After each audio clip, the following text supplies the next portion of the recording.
Second coat. Woohoo! I hope this is my last coat on this Springfield.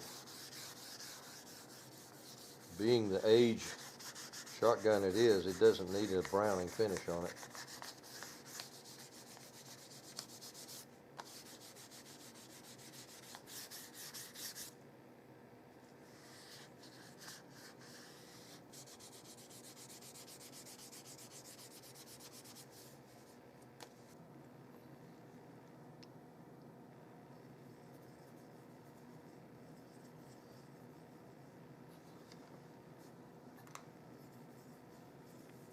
Just one quick little note about doing this with your hands.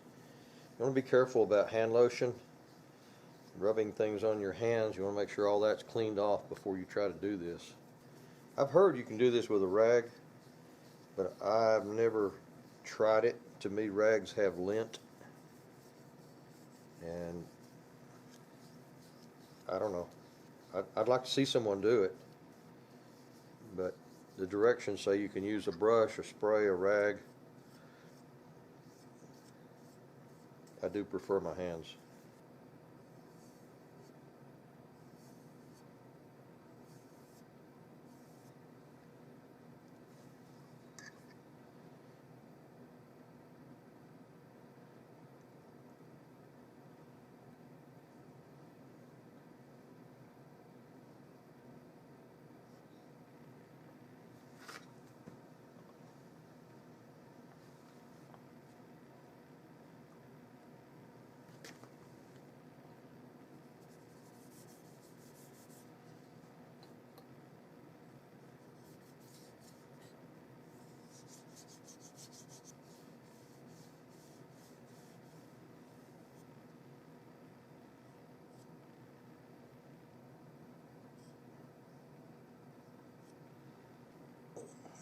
I'm going to let those sit there and dry for a while.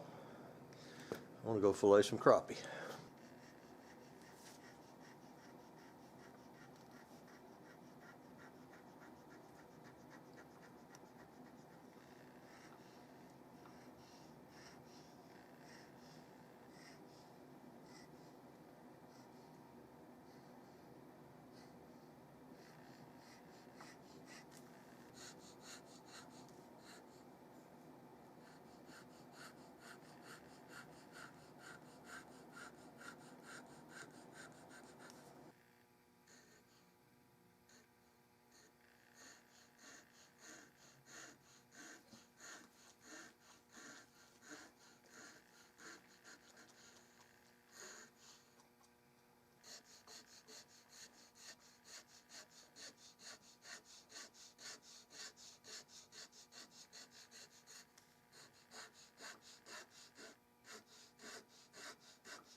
You may wonder why I titled this series the Reharnessing a Workhorse. Ever since guns have been made, some of them just seem to be able to carry the load. Some of them just stand out in our minds as being workhorses.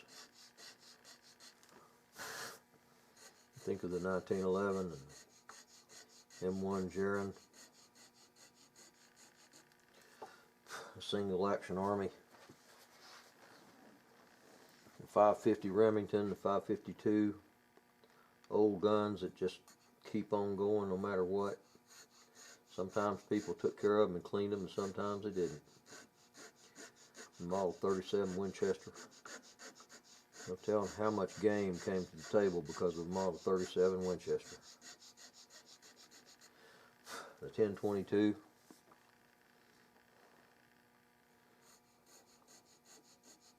The 94 Winchester. Still probably one of the most popular deer rifles ever been made is the 94 Winchester. And on the list goes.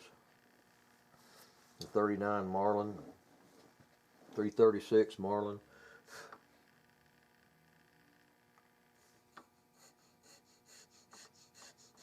the 686 Smith, and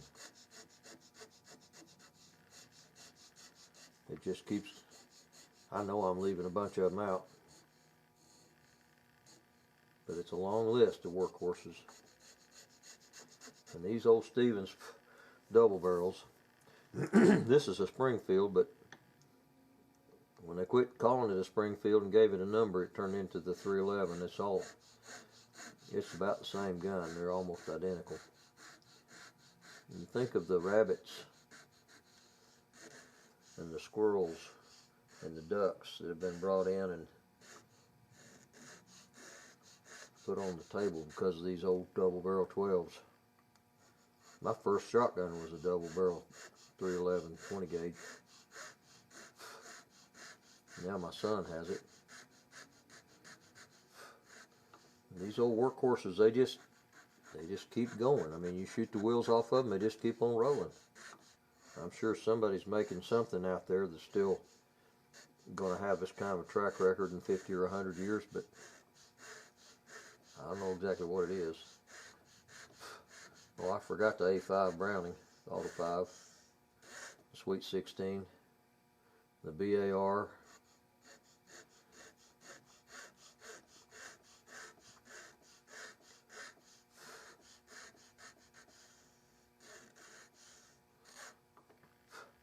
Joshua Stevens was an interesting guy. He reminds me of what Ruger did in his early years. They were working man's gun, not too terribly expensive. Almost anybody could own one. They weren't going to look a lot worse in 20 years than they did when you bought them. They just weren't that fancy of a gun to start with. Joshua Stevens started his company the year the Civil War ended in this country.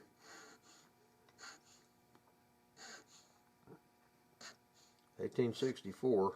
In 1886, they changed the name of it to J. Stevens Arms and Tool Company. And then not too long after that, they started tooling up.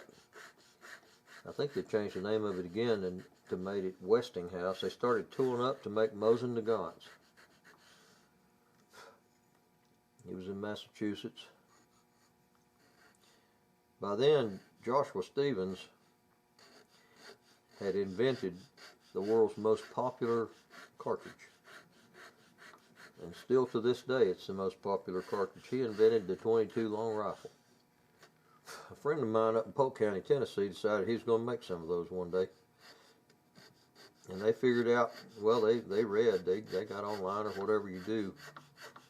Knowing him, he probably didn't get online. He probably read a book. Jason is probably the most knowledgeable gun man, especially ballistician. He could just, you've heard of horse whisperers? He was a gun whisperer. He could figure out what's wrong with your rifle and what it take to make it shoot right. As good as any human being I ever knew. And him and his brother and a couple other guys decided to make some 22 long rifle shells. They got all their ducks in a row and got all their stuff together.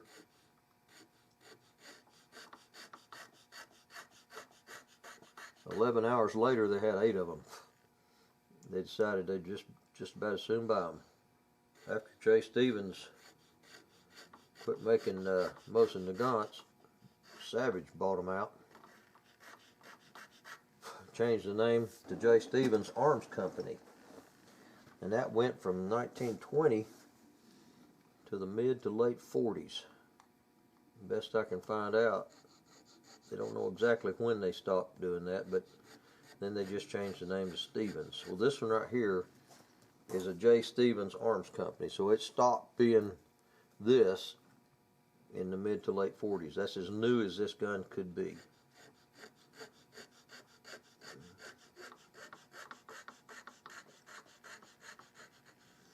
Could be as old as 1920. It's got a 4-digit serial number, which is extremely low. It's less than 5,000. And to be that old, it's in tremendously good shape as far as the tightness of it. The metal part of it is very tight.